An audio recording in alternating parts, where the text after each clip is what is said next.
দেশে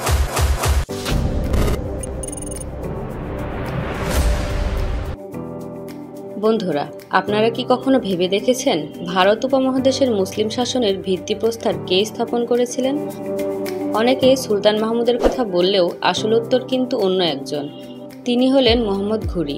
অজানা রহস্যের এই পর্বে আজ আমরা তার জীবন, ভারত বিজয় এবং আকস্মিক মৃত্যু সম্পর্কে জানব। মোহাম্মদ ঘুরি শুধু সম্পদ লুট করতে ভারতে আসেননি, তার উদ্দেশ্য ছিল একটি স্থায়ী সাম্রাজ্য প্রতিষ্ঠা করা। এই লক্ষ্যেই তিনি 1191 সালে প্রথমবার দিল্লি ও আজমিরের শাসক পৃথ্বীরাজ চৌহানের মুখোমুখি হন। এই যুদ্ধ ইতিহাসের তরায়নের প্রথম যুদ্ধ নামে পরিচিত।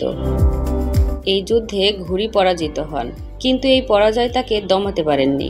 ঐতিহাসিকদের মতে মোহাম্মদ ঘুরির আসল নাম ছিল মুইজউদ্দিন মোহাম্মদ বিন সাম। তিনি শেহাবুদ্দিন নামেও পরিচিত ছিলেন।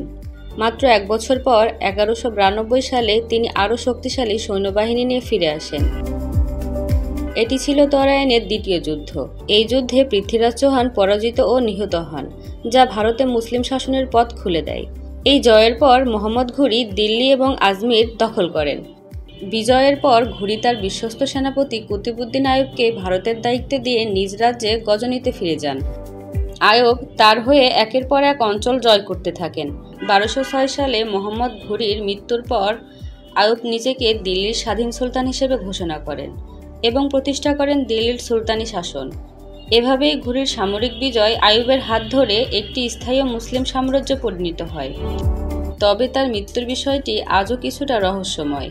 1206 সালের 15 মার্চ তিনি পাঞ্জাবের খোখার উপজাতির বিদ্রোহ দমন শেষে গজনি ফিরছিলেন। পথের মধ্যে দামিয়াক নামক স্থানে মাগরিবের নামাজ পড়ার সময় তাকে হত্যা করা হয়। তার হত্যাকারীর পরিচয় নিয়ে বিতর্ক আছে।